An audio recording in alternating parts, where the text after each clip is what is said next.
जो हम लोग चैप्टर नंबर 5 फ्री कंसेंट करने वाले हैं। पहले मैं आपको बता दूं, फ्री कंसेंट का मतलब ये होता है कि हम किसी को फ्री कंसेंट मींस अग्री है और सहमत है उसके साथ कॉन्ट्रैक्ट करने में। ठीक है, हम पहले डेफिनेशन करते हैं। Two or more persons are said to consent means उनकी सहमति है when they are agree upon the same thing in the same sense. Means हम जब कॉन्ट्रैक्ट करते हैं देन हम उस चीज जो चीज हमें परफॉर्मेंस करनी है वो सामने वाली पार्टी भी उसी चीज को वही चीज समझ रही हो जो भी परफॉर्मेंस करनी है।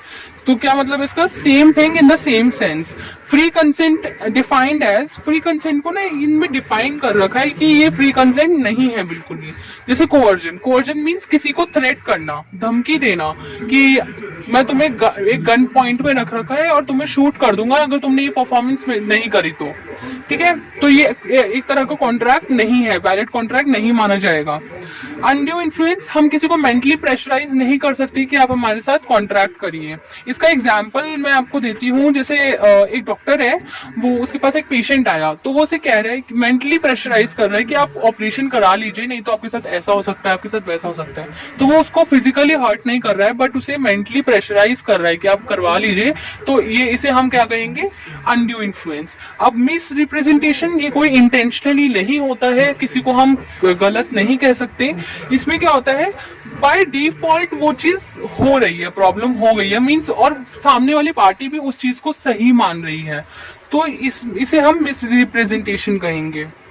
जैसे जैसे कोई शॉपकीपर है तो उसकी शॉपकीपर के शॉप में कोई कस्टमर आता है तो वो उसे कहता है कि ये बॉटल मुझे चाहिए, तो आप मेरे को बॉटल दिखा दीजिए। तो उसने लेट से मिल्टन की बॉटल दिखाई उसको। तो मिल्टन की बॉटल में वो क्या कह रहा है कि बहुत सारी अच्छी अच्छी क्वालिटीज बता रहे हैं। तो वो भी बिलीव कर रहा है, कस्टमर भी बिलीव कर रहा है इस बात को। तो वो रिप्रेजेंट जो कर रहा है वो मिस रिप्रेजेंट है।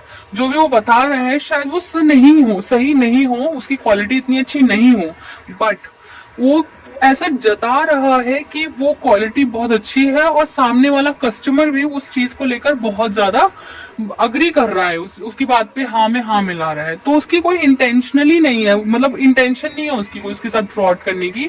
वो बस अपना काम कर रहा है कि मैं अपनी क्वालिटीज अच्छी बताऊंगा तो कस्टमर ले जाएगा। तो इसी को कहते हैं मिस रिप्रेजेंटेशन। मैंने ये बहुत अच्छी तरीके से लिखा हुआ है। इंटेंशनली वो चीज की जाए तो वो फ्रॉड है, और अनइंटेंशनली वो चीज की जाए तो मिस रिप्रेजेंटेशन है। तो फ्रॉड क्या है, जिसे हम इंटेंशनली हम चाह रहे हैं कि किसी का गलत हो, इसका मतलब ये है सीधा। तो जैसे it means any of the following acts committed by a party to a contract और with his convenience or any agent with intent to deceive to another party। means हम वो इंटेंट है, मीन्स इंटेंशन है उसके पास कि वो deceive करे किसी अदर पार्टी को, सामने वाली पार्टी को नुकसान पहुंचाने के लिए। तो इसलिए हम कहेंगे इसे फ्रॉड। और ये बात लिखी हुई है, a false statement intentionally made is fraud. Means false statement जो इंटेंशनली बोली गई है स्टेटमेंट, उसे भी हम फ्रॉड कहेंगे। अब ये एक पॉइंट है जो मतलब काफी बार पेपर्स एग्जाम्स में पूछा जाता है, तो मैं आपको बता देती हूँ। Can silence be fraudulent? क्या साइलेंस होना भी फ्रॉड्यूलेंट है कि हम किसी चीज में साइलेंस, देखिए जब जरूरत है साइलेंस होने की तो हम साइलेंस हो, लेकिन जहां जरूरत है बोलने की वहां बोलना चाहिए।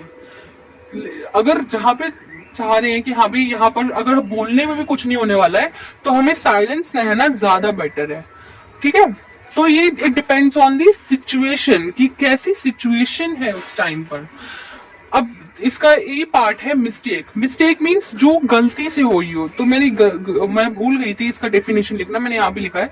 मैंने party enters to a contract without knowledge of law. Means क्या होता है कि लॉ की नॉलेज नहीं है उस पार्टी को इतनी अच्छी तरीके से, और वो बाय मिस्टेक उससे कुछ मिस्टेक हो जाती है, गलती हो गई है, तो इसे हम वॉइड नहीं कहेंगे क्योंकि वो मिस्टेक से हुआ है उसके साथ। ठीक है, तो मिस्टेक जो है ना वो दो टाइप की होती है, मिस्टेक ऑफ लॉ और mistake of fact. Mistake of law के अंदर दो पॉइंट्स आते हैं। Mistake of law of country means अपनी कंट्री में ही मिस्टेक हुआ है, और mistake of foreign law means foreign country में हमसे मिस्टेक हो गई है उस कॉन्ट्रैक्ट के दौरान। और सेकंड पॉइंट है mistake of fact. Mistake of fact में बायलैटरल मिस्टेक और unilateral mistake.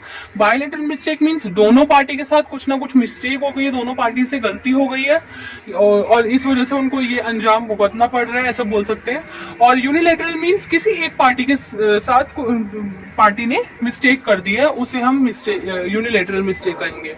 I hope so guys आपके लिए ये काफी होपफुल रही होगी वीडियो और यूजफुल रही होगी।